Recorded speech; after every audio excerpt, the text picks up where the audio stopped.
Voilà, je rejoins un personnage de Zuidcote, Bruno Deman. Bonjour Bruno. Bonjour Jean-Marc. On se connaît très bien Bruno, alors on va pas se la jouer, on va se tutoyer parce que ça fait longtemps qu'on se connaît. Ah bah si vous voulez.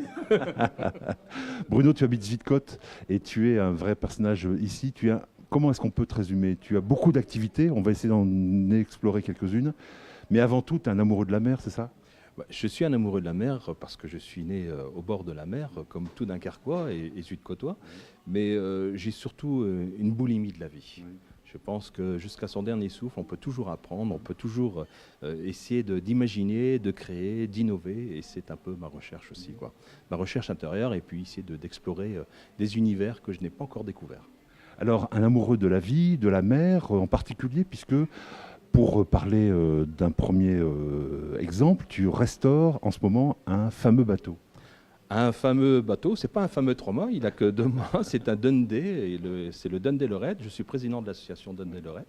Et ce bateau a été construit en 1907 au chantier Lebrand à Ostende. Donc c'est un bateau flamand construit pour des patrons pêcheurs à Grand-Fort-Philippe.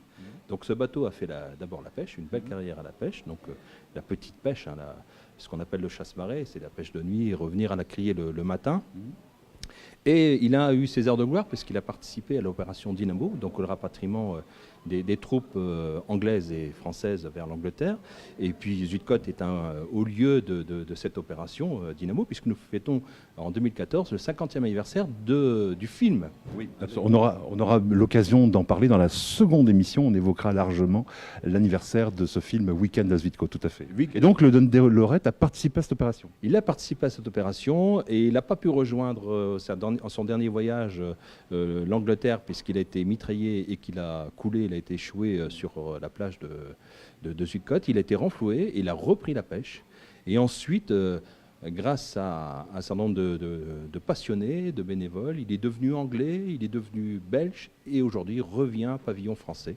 Et donc il a été entretenu par des passionnés, des plaisanciers, ce qui fait que c'est une vieille demoiselle, mais nonobstant, elle reste encore belle, même s'il faut de grosses réparations. Demain, elle est appelée à renaviguer et puis à faire joli pour l'horizon de tous. Demain, dans longtemps, on a évalué le temps où elle pourra reflotter à nouveau.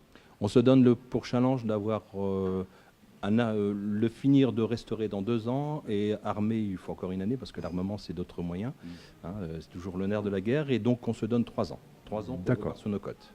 Très bien, alors on n'a pas beaucoup de temps donc on va essayer d'enchaîner sur les multiples activités de Bruno qui est aussi un artiste. Tu as une discipline très particulière, on voit ici un de tes tableaux, on voit aussi une sculpture qui est juste derrière toi, qui sont composées à partir de ce qu'on appelle le bois flotté que tu vas ramasser sur la plage à Zuidcote.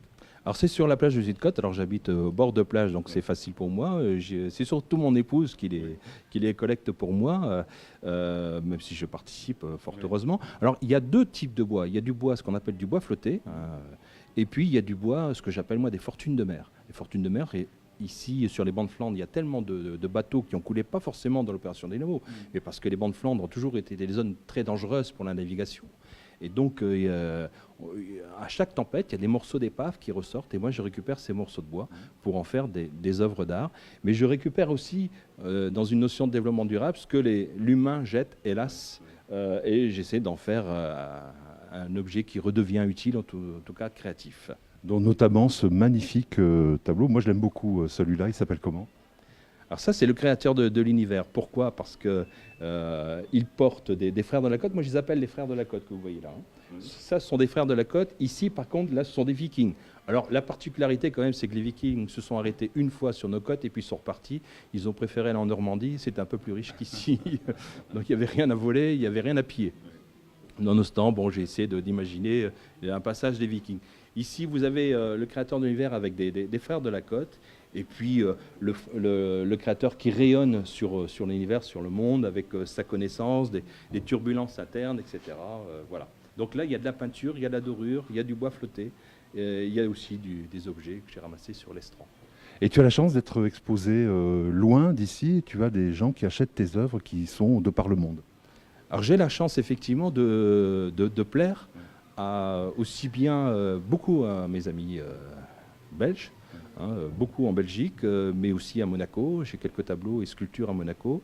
Les Américains sont intéressés par ce que je fais. J'ai une galerie à Miami qui est intéressée par mon travail, mais j'ai aussi des tableaux à New York, etc. Et quand même un peu en France. Oui, il faut le dire. Bruno, encore une activité qui